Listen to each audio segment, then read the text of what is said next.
Ah, Kyoko! Por que você é sempre tão quieta, Kyoko? Quieta?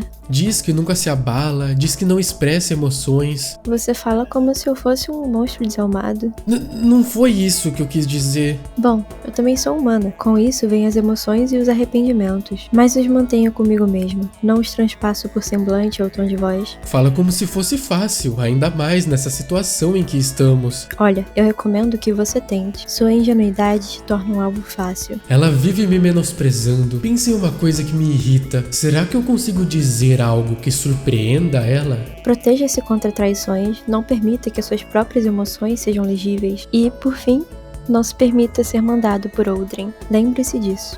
E é por isso que você esconde o que sente? Mas não se joga fora uma coisa dessas. Hã?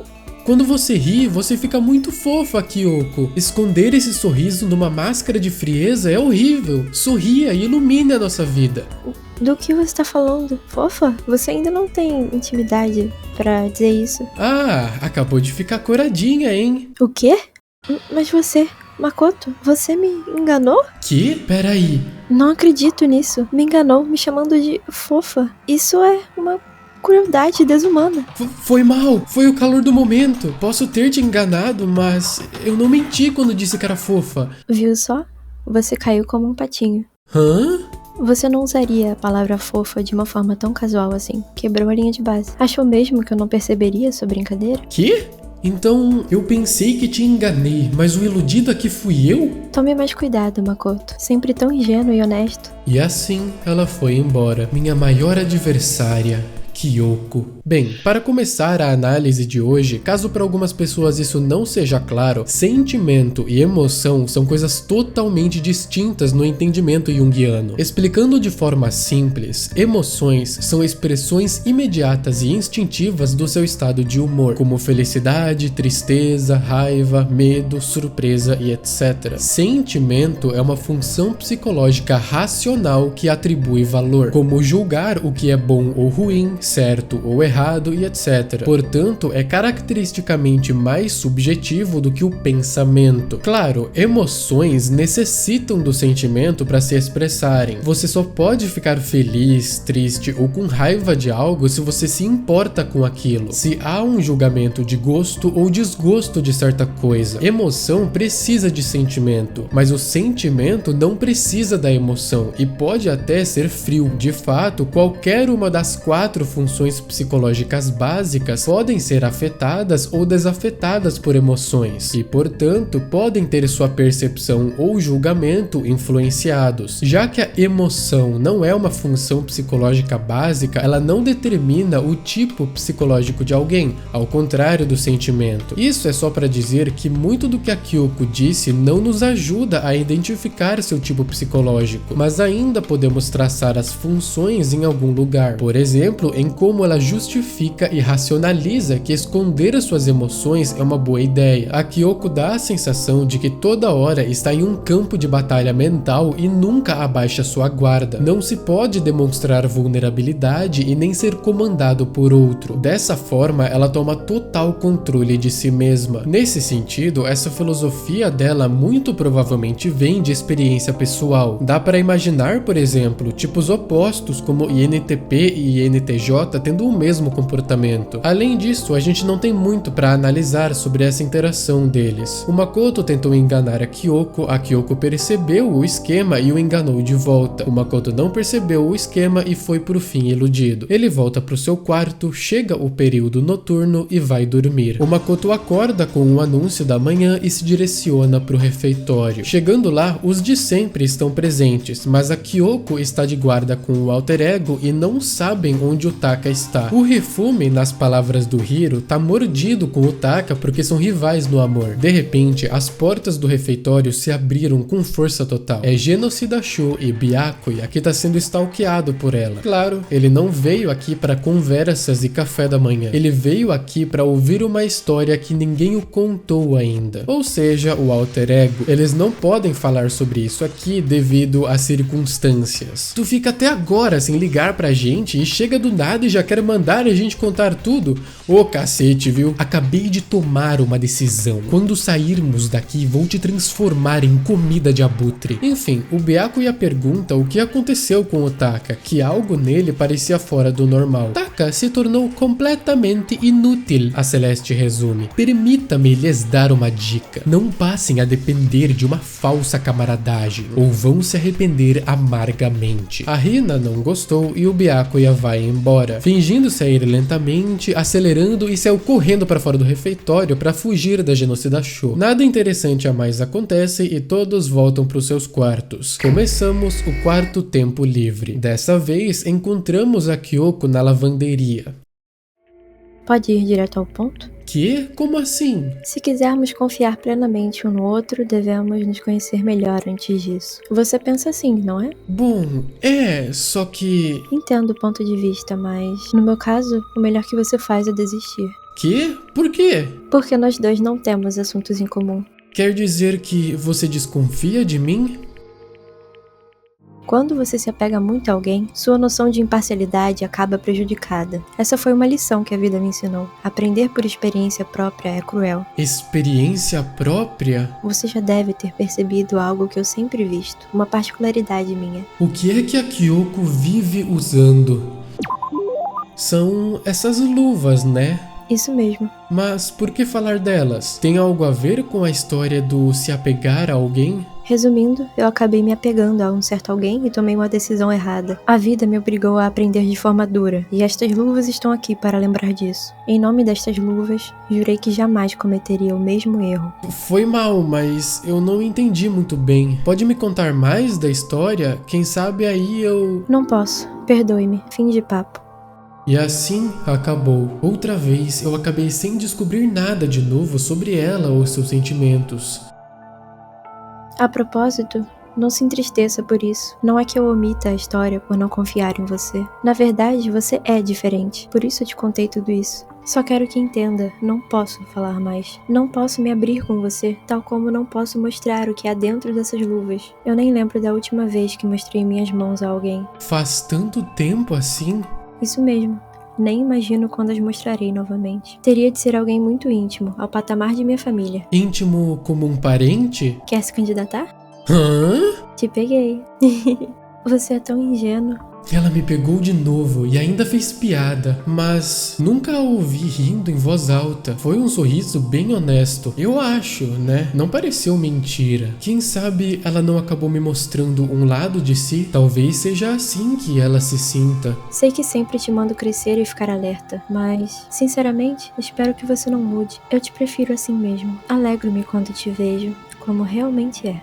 Acabei nunca decifrando esse mistério chamado Kyoko, mas dei um passo à frente hoje. Novamente, sinto que a gente tem muita pouca informação concreta para trabalhar com o tipo psicológico da Kyoko. Isso não só porque ela é extremamente privada e não deixa transpassar nada de suas motivações e raciocínio espontâneos, mas porque quando ela de fato revela algo sobre ela, é sempre exclusivo das experiências de vida dela, não coisas que concernem as funções psicológicas básicas. Mas já que esse é o último evento de tempo livre deste capítulo, vou tentar extrapolar o máximo possível as informações que a gente tem para tentar chegar em um apontamento provisório para o tipo dela. Primeiro, ela é super direta ao ponto, não engaja em muitos rodeios conversacionais e não parece preferir qualquer tipo de diálogo ou troca de ideias aberto, no sentido de que ela trabalha sozinha, usando apenas a si mesma como guia, não explorando de forma abrangente o ponto de vista dos outros e apenas em situações específicas. Nesse sentido, ela é bem individualista e por isso acaba se assemelhando ao Byakuya às vezes, mas só ela ser privada não justifica ela ser tão individualizadora, na medida em que alguém pode ser privado e interagir de maneira calorosa com o mundo exterior, como a Celeste faz com a máscara dela, por exemplo. O ponto que eu quero fazer aqui é estabelecer que a atitude da Kyoko é o inverso da Celeste. Ao invés de internamente fria e externamente calorosa, a Kyoko é internamente calorosa e externamente fria, portanto contextual, com a energia psíquica indo de dentro para fora. Isso se encaixa com uma série de coisas que vimos dela até agora. Por exemplo, ela parece se orientar pelo pensamento extrovertido, possuindo nenhum problema em tomar friamente o controle das situações como o Taka fazia, de fazer sua vontade à lei através dos fatos objetivos. Esse é o melhor a se fazer, então todos vamos fazer e ponto final. Claro, isso também implica que seu sentimento é introvertido e, portanto, quem decide o que é certo ou errado, o que deve ou não deve ser feito é ela mesma, e se sente perfeitamente confortável em colocar essa responsabilidade puramente em suas mãos. Ela não confia em ninguém mais além dela mesma para fazer esse trabalho, mas claro, a parte pessoal e sentimental dessa equação é obscurecido pela sua natureza bem desapegada e lógica, evitando ter seu pensamento contaminado por algo efêmero. De fato, alguém poderia argumentar que essa natureza de imparcialidade lógica dela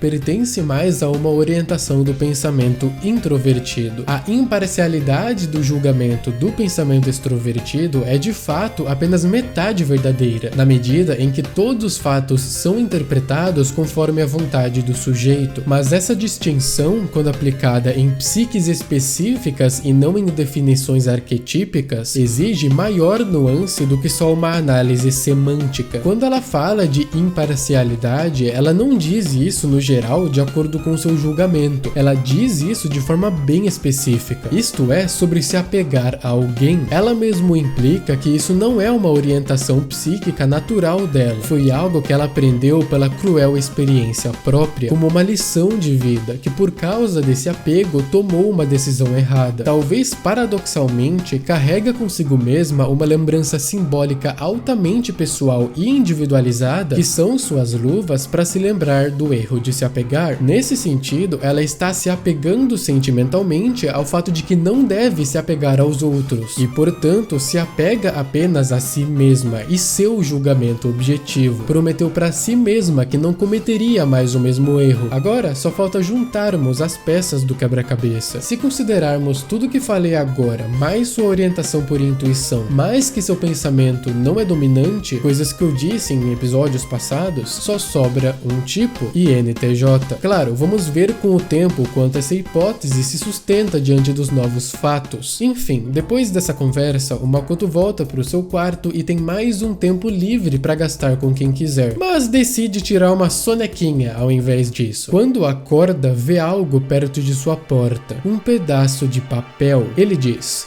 "Me encontre no refeitório." O Makoto diz que a escrita é boa, e de fato, parece que o cara escreveu perfeitamente em Times New Roman. O Makoto se indaga sobre sua circunstância, mas decide ir mesmo assim. Chegando lá, encontra apenas o Hiro. Disse que fez o que a Kyoko pediu, e o chama para tomar um banho nesta bela noite. O Makoto já entendeu. Todos estão esperando no vestiário. Assim que chegou, uma voz raivosa ecoou: "Ei, você! Quanto tempo mais você vai nos deixar esperando?" Ele atentamente olhou para o seu relógio de pulso. "São quase 10 horas em ponto, sabia disso? Hora de dormir para os garotinhos e garotinhas." Enfim, a Kyoko que chamou todos aqui. O pessoal pensa que talvez o alter ego encontrou alguma pista, e então a Kyoko finalmente fala: "Ele sumiu." Ela veio dar uma olhada e o notebook havia desaparecido. Claro, ninguém gostou. A Kyoko disse pro alter ego gritar se alguém que ele não reconhecesse tivesse aparecido, então não foi o mestre do jogo. Ela estava na lavanderia o tempo todo, então não teria como não ouvir. Nem o poder do amor, nem o poder da amizade gostaram disso. E então o Hifumi começa a acusar o Taka e o Taka começa a acusar o Hifumi. Mas a Kyoko explica que não tem como ter sido qualquer um dos dois, porque também disse pro alter ego gritar caso o Kiyotaka ou o Hifumi entrassem no vestiário, como uma medida preventiva preventiva contra esse perigo óbvio. E então foi alguém exceto eles e o mestre do jogo. O Byakuya conclui simplesmente que há um traidor entre nós. Um de nós está trabalhando para o mestre do jogo, um espião para ajudar a manter tudo nos trilhos. A maioria não quer desconfiar uns dos outros de novo. O Hifumi e o Taka não se importam quem foi, só imploram que o culpado seja encontrado. Mas o alter ego deve estar seguro. Se alguém quisesse destruí-lo, não teriam o roubado, teriam o destruído aqui mesmo. Então alguém tem outros planos para ele. O poder da amizade e o poder do amor juram que vão encontrá-lo e salvá-lo. E então o período noturno chega. A Celeste sugere que vão descansar agora, ao invés de serem inefetivos agora. Quem liga para ser efetivo? A gente está falando sobre nossos sentimentos. Ok, o Taka realmente virou um Pokémon. Se o cara atingiu um estado de iluminado e transcendeu sua personalidade, ou só tem um complexo do mundo ativo, meio que tanto faz. Bem, pelo menos isso diz o quanto o mundo representava para ele o que analisamos sobre ele, de ser visceral e seguir seus sentimentos pessoais. No fim, eles concordam em desacelerarem agora e começarem a busca do alter ego amanhã de manhã. Todos voltam para os seus quartos. O alter ego, a única fonte de esperança deles, acabou de ser tomada e o desespero veio, como o mestre do jogo tem feito. Então será que há mesmo um impostor entre nós? O Makoto não quer acreditar nisso, porque significa que estão começando a desconfiar um dos outros de novo, e isso o assusta mais que tudo. Se jogou na cama tentando se livrar desses pensamentos e dormiu. Mal sabia ele que logo no dia seguinte, um desespero 2 vezes mais inimaginável e horrível estava o esperando.